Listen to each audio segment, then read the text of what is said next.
Bowen Yang is shutting down unsubstantiated claims he was responsible for Shane Gillis' Saturday Night Live firing. Under a recent Instagram post in the show promoting Gillis' second stint as host this weekend, Michelle Best, who appears to have worked as a background actor on SNL, called Gillis a bigger man to come host after being unfairly ditched, and alleged that Yang, whom she referred to as a whiny queen, had bitched him off the show. SNL fired him as a hater. He's not. He's very kind and has smart humor and stands up to bullying, wrote Best. Good for him. Yang himself caught wind of the hateful comment and replied to Best, disputing his involvement in Gillis' firing, while also noting he wrote the sketch you were a background actor in. It appears Best had appeared in a 2019 sketch, Fashion Coward, with host Emma Stone, also starring Kate McKinnon and Aidy Bryant.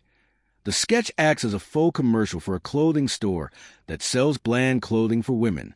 Yang joined the venerable sketch comedy in 2018 as a writer and was promoted to featured player the following year, making history in the process as the first Chinese-American cast member and one of only a handful of out-gay stars on the show.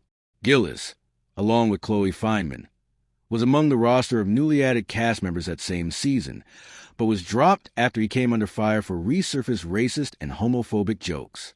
Gillis apologized for past remarks, calling himself a comedian who pushes boundaries and sometimes misses the mark.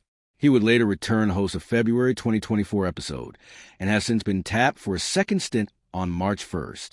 As for Gillis' initial firing, SNL architect Lorne Michaels previously said the decision did not stem from him, but the folks at the top, sharing that there was angry over Gillis' departure.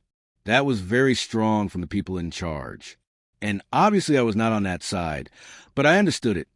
Michaels told the Wall Street Journal last year. He said something stupid, but it got blown up into the end of the world. I was angry. I thought, you haven't seen what we're going to do and what I'm going to try to bring out in him, because I thought he was the real thing.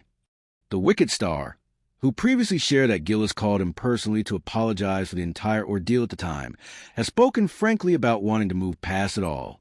Anytime our names are in the same sentence, at least in a journalistic way, always feels deleterious, Yang told Variety last summer.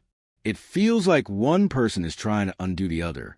I was just really curious about what that show would be like, and if it would be an opportunity to really move past it. He added, I think he and I have done enough things in our careers now to really not have that be the definitive beginning or the thing that casts a pall over everything else that we do going forward. Yang is now in his 6th season as an SNL cast member, scoring 3 Outstanding Supporting Actor in a comedy series Emmy nominations, plus another for writing for his work.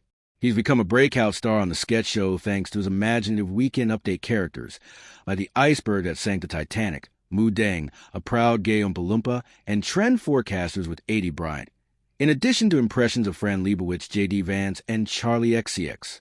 SNL Season 50 continues with Gillis and musical guest Tate McRae this Saturday at 11:30 p.m. Eastern Time, 8:30 p.m. Pacific Time on NBC and Peacock.